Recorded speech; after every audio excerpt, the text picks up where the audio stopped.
The Bharat views के सभी साथियों को नमस्कार। यह जो आज हम चर्चा करने वाले हैं,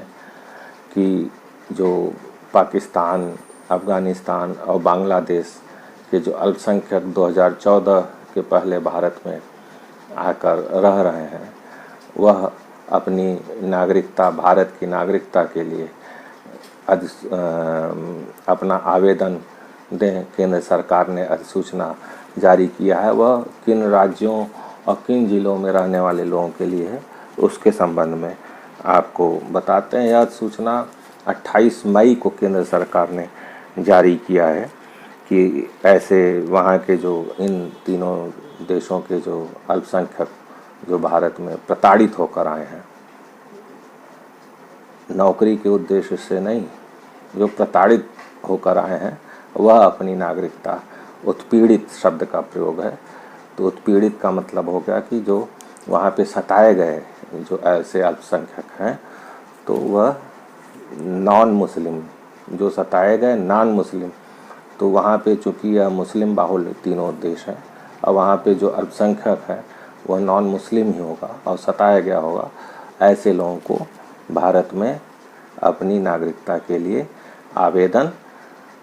करना है। अगर नागरिकता वह लेना चाहते हैं तो उसमें कौन कौन से स्टेट हैं,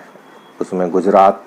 का जो ज़िला है वह मोरबी, राजकोट, पाटन, बड़ोदरा है। छत्तीसगढ़ में दुर्ग, बलौदा बाजार, राजस्थान में जालौर, उदयपुर, पाली, बालोर, सिरोही है, और आपका हरियाणा में फरीदाबाद, पंजाब में जालंधर। इन ज़िलों के, राज्यों के ज़िलों में कलेक्टर को यह पावर दिया गया है कि वह भारत सरकार के शक्तियों का प्रयोग करके और उनका फॉर्म आवेदन लेकर उसको स्क्रूटनी करके, स्क्रूटनी करने के बाद यदि उसको समाधान हो जाए कि इनको भारत की नागरिकता दी जानी चाहिए, सारे फॉर्मेलिटीज़ करने के बाद उनको भारत की नागरिकता दी जाए। सर्टिफिकेट निर्गत करने का अधिकार कलेक्टर को दे दिया गया है, और जब उसको दे दिया जाए तो उसकी सूची भारत सरकार को भी अवगत करा दिया जाए। यहाँ यह बताना जरूरी है कि यह जो सर्कुलर जारी हुआ है, जो CA 19 दिसंबर को केंद्र सरकार ने जो बिल लाई थी, उसके धाराओं के अंतर्गत नहीं है, क्योंकि वह केवल बिल आया था, उस पर अभी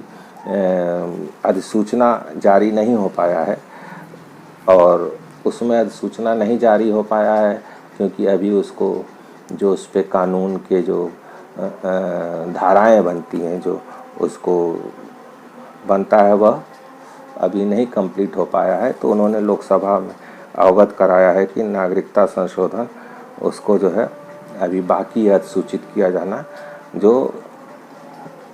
उसको अभी उस पर कार्य चल रहा है, और जैसे ही वह नियम बन जाएगा उस पर जो है उसको अधिसूचित कर दिया जाएगा। उसमें यह स्पष्ट था 2019 में, जिसमें पूरे देश में बवाल कटा कि मुस्लिम को क्यों नहीं शामिल किया गया, मुस्लिम को देश से बाहर कर दिया जाएगा, ये कर दिया जाएगा, वो कर दिया, जबकि ऐसा कुछ भी नहीं था। यह केवल उन तीनों देशों के जो अल्पसंख्यक वर्ग के नॉन मुस्लिम संख्यक थे,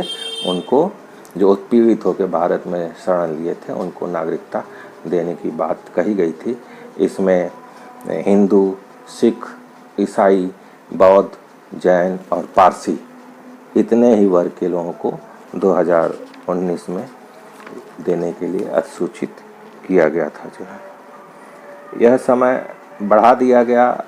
जो क्योंकि अभी तैयार नहीं हो पाया है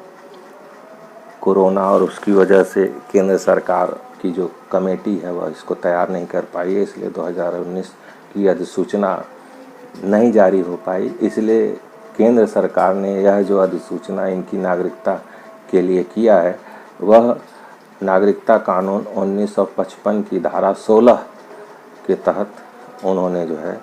इसको जारी किया है, इस सर्कुलर को, इन तीनों उसको जो है उसके तहत नहीं किया है, 2019 के तहत उन्होंने 1955 की धारा 16 के अंतर्गत किया है कि केंद्र सरकार किसी भी अधिकारी या प्राधिकरण को किसी भी शक्ति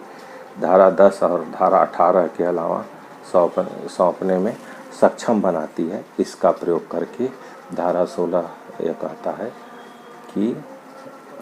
वह दे सकती है, और उसी के तहत उसने जिला कलेक्टरों को यह पावर दिया है इन राज्यों के कि उनके आवेदन पत्र प्राप्त करें और उनको भारत की नागरिकता तत्काल प्रभाव से दें, जो एक सराहनीय कदम है। और राज्य सरकारों को चाहिए वहाँ पे जो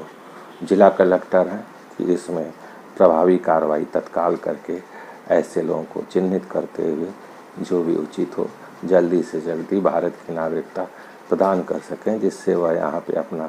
जीवन यापन सही ढंग से कर सकें और देश के विकास में एक अपनी अहम भागीदारी निभा सकें। चाहे नौकरी हो, सरकारी नौकरी हो, चाहे जो भी क्षेत्र हो, उसमें अपना एक जो आज़ादी के बाद बिछुड़ गए थे दोबारा आए हैं तो उनको इस चीज़ से वंचित रखना बहुत समय तक उचित नहीं था, और यह गांधी जी का भी सपना था और सबका सपना था कि ऐसे लोगों को आने का हक प्रदान किया जाए, और भारत सरकार ने उसी के अनुरूप यह कार्रवाई करते हुए किया है, जो निश्चित ही सराहनीय है। और जितनी जल्दी से जल्दी ऐसे लोगों को यहाँ की नागरिकता मिल जाए वह हम सब के लिए बहुत अच्छी बात है। इसी के साथ अपनी बात समाप्त करता हूँ। उम्मीद है आपको विश्लेषण और जानकारी पसंद आई होगी। अगर पसंद आई है तो आप कृपया जो है वीडियो को लाइक, शेयर और सब्सक्राइब करें। इसी के साथ बात समाप्त करते हुए आपको नमस्कार।